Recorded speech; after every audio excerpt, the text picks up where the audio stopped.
I hope, and I'll pray to God, that you do not use it in the wrong way. Even if you think, he's implying now, that I have not used it to the full of my knowledge, I'd rather that you hear and feel that I have made a mistake or I have failed than that you use it evilly. Implying, stating quite openly, you can misuse power. Everyone in the world is using this only power, but they don't know it.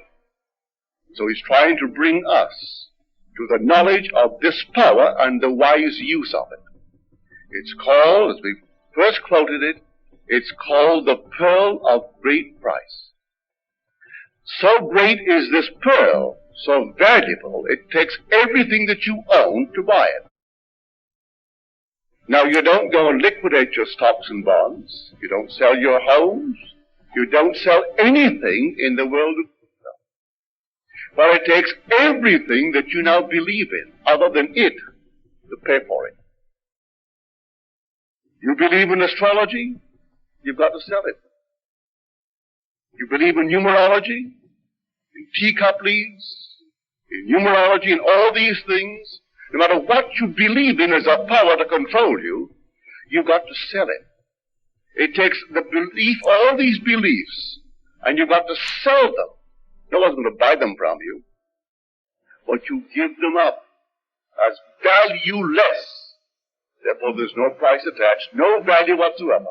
But you can't hold on to one thing you now believe in as a power that controls your life, and still hope to buy the pearl of great price. Everything you now believe in, whether it be even the drugs that you take, even the things, the diets, if you're a vegetarian, you think that's the way to God. If you're a meat eater, you think that's the way to God. If you are a non-smoker, non-drinker, that's the way to God. Or if you are a smoker and a drinker, and that's the way to God. There is no way to God but Christ. I am the way. There is no other way. Way to what? To everything in this world, but especially to the Father. No one comes unto the Father but by me. And here he defines it, that he is the only way in the world to everything in this world that you and I see. And it takes everything that we own as to beliefs that we think are powers to guide our life to pay for that pearl of great price. If you think for one moment you can hold on to one little thing, in the event this doesn't work, you can't buy the pearl. And so when I buy the pearl, I go all out and live by it. And there is no other being in the world, just this pearl. And I live by it. And this pearl is your own wonderful human imagination. That's Christ. Now I see her in the audience tonight. Last Friday night, this sweet lady told me this story.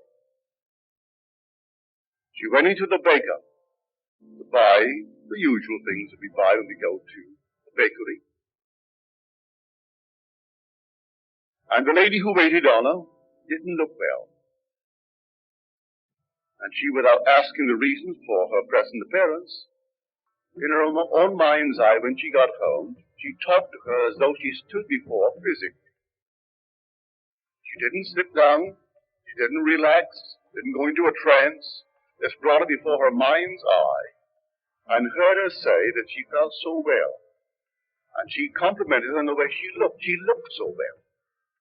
And this was a communion between two souls, how she looked so well. And she believed in the reality of her imaginal act. 1 week later, she goes back into the same bakery. And here is this lady, same lady, but radiant. So radiant, it prompted a response from this one. And she said, "But you look so well. What has happened?"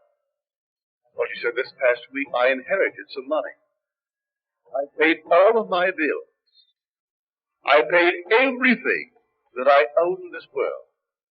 And so I have no debts, and I have nothing.